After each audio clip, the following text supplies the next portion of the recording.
Point number 13ನ ಉತ್ಖನನ ಕಾರ್ಯಾಚರಣೆ ಆರಂಭವಾಗುವಂತ ಎಲ್ಲ ಲಕ್ಷಣಗಳು ಕಾಣಿಸ್ತಾ ಇದೆ. ಅನಾಮಿಕ ದೂರುದಾರನ ಹೇಳಿಕೆಗೆ ಆತನ ಮನವಿಗೆ ಕೊನೆಗೂ ಕೂಡ ಎಸ್ಐಟಿ ಅಧಿಕಾರಿಗಳು ತಲೆಬಾಗಿದ ರೀತಿಯಲ್ಲಿ ಕಾಣಿಸ್ತಾ ಇದೆ. ನಿನ್ನೆ ಬರೋಬ್ಬರಿ ಒಂದಲ್ಲ ಎರಡಲ್ಲ 18 ಅಡಿ ಆಳಕ್ಕೆ ಹೋದಂತ ಸಂದರ್ಭದಲ್ಲೂ ಕೂಡ ಏನೂ ಸಿಕ್ಕಿರಲಿಲ್ಲ.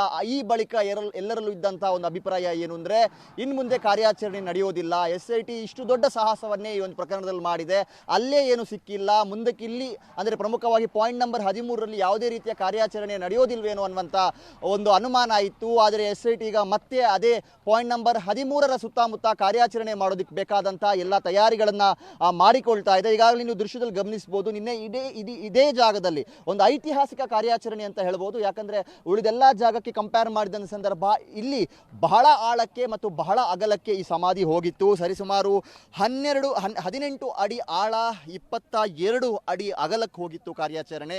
ಅಷ್ಟಾದರೂ ಕೂಡ ಅಲ್ಲಿ ಏನು ಸಿಕ್ಕಿರಲಿಲ್ಲ. ಆದರೆ ಅನಾಮಿಕನ ಕಾನ್ಫಿಡೆನ್ಸ್ ಮಾತ್ರ ಡೌನ್ ಆಗಲೇ ಇಲ್ಲ. ಆತ ಇಲ್ಲ, ನೀವು ನಾಳೆ ಅದರ ಪಕ್ಕದಲ್ಲಿರುವಂಥ ಜಾಗ ಅಂದರೆ ಸರಿಸುಮಾರು 200 ಮೀಟರ್, ಈಗ ಏನು ನೀವು ಜಾಗವನ್ನು ನೋಡ್ತಾ ಇದ್ದೀರೋ ಅದರ ಪಕ್ಕದಲ್ಲಿ JCB ಕೂಡ ತಂದು ಇಲ್ಲಿ ರೆಡಿ ಮಾಡಿ ಇಟ್ಕೊಂಡಿದ್ದಾರೆ, ಹಿಟಾಚಿಯನ್ನು.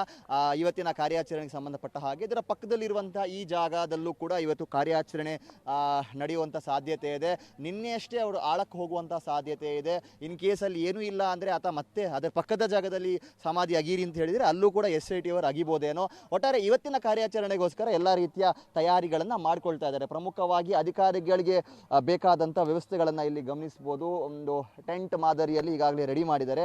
ಅಧಿಕಾರಿಗಳು ಕುಳಿತುಕೊಳ್ಳೋದಕ್ಕೆ ಮತ್ತು ಬೇರೆ ಬೇರೆ ರೀತಿಯ ಮಾಹಿತಿಗಳನ್ನು ಕಲೆ ಹಾಕೋದಕ್ಕೆ. ಯಾಕಂದರೆ ಒಂದು ಲಾಂಗ್ ಪ್ರೊಸೆಸ್, ಬೇರೆ ಕಾರ್ಯಾಚರಣೆಗೆ ಹೋಲಿಸಿದಂಥ ಸಂದರ್ಭ ಇಲ್ಲಿ 18 ಅಡಿ ಆಳಕ್ಕೆಲ್ಲ ಹೋಗಬೇಕು ಅಂದರೆ ಸರಿಸುಮಾರು 3 ರಿಂದ 4 ಗಂಟೆಗಳ ಕಾಲಾವಕಾಶ ಬೇಕಾಗುತ್ತೆ. ಅಷ್ಟರವರೆಗೂ ಕೂಡ ಅಧಿಕಾರಿಗಳು ಇಲ್ಲಿ ನಿಂತುಕೊಳ್ಳೋದಕ್ಕೆ ಸಾಧ್ಯ ಇಲ್ಲ. ಸೊ ಅವರಿಗೆ ಕುಳಿತುಕೊಳ್ಳೋದಕ್ಕೆ ಬೇಕಾದಂಥ ವ್ಯವಸ್ಥೆಗಳನ್ನೆಲ್ಲ ಮಾಡ್ತಾ ಇದ್ದಾರೆ. ಟರ್ಪೋಲಿನ್ ಹಾಕಿ ಶಾಮಿಯಾನದ ವ್ಯವಸ್ಥೆಯನ್ನು ಕೂಡ ಮಾಡಿದ್ದಾರೆ. ಈಗಾಗಲೇ ಕೂಲಿ ಆಳುಗಳು ಕೂಡ ಬಂದು ಸ್ಥಳದಲ್ಲಿ ರೆಡಿ ಇದ್ದಾರೆ, ಬೇಕಾದಂಥ ವ್ಯವಸ್ಥೆಗಳನ್ನು ಮಾಡಿಕೊಳ್ತಾ ಇದ್ದಾರೆ. ಸೊ ಬೆಳ್ತಂಗಡಿ SIT ಕಚೇರಿಗೆ ಒಬ್ಬೊಬ್ಬರೇ ಅಧಿಕಾರಿಗಳು ಕೂಡ ಬರ್ತಾ ಇದ್ದಾರೆ. ಆದರೆ ಇವತ್ತಿನ ಕಾರ್ಯಾಚರಣೆ ಸ್ವಲ್ಪ ಲೇಟ್ ಆಗುವಂಥ ಸಾಧ್ಯತೆ ಇದೆ. ಯಾಕಂದರೆ ಅಲ್ಲಿ ಇಬ್ಬರು ವಿಟ್ನೆಸಸ್ಗಳು ಬರ್ತಾ ಇದ್ದಾರೆ, ಸಾಕ್ಷಿದಾರರು ಬರ್ತಾ ಇದ್ದಾರೆ. ಯಾಕಂದರೆ ಹಿಂದೆ ಕೂಡ ಅವರು ನಮ್ಮನ್ನು ಈ ಕಾರ್ಯಾಚರಣೆಯಲ್ಲಿ ಸೇರಿಸ್ಕೊಳ್ಳಿ, ಅನಾಮಿಕ ದೂರುದಾರ ಇಲ್ಲಿದ್ದು ನಿಜ, ಆತ ಈ ಥರ ಹೆಣಗಳನ್ನು ಹೂತು ಹಾಕ್ತಾ ಇದ್ದ ಅನ್ನುವಂಥ ರೀತಿಯ ವಿಚಾರಗಳನ್ನೆಲ್ಲ ಹೇಳಿದರು.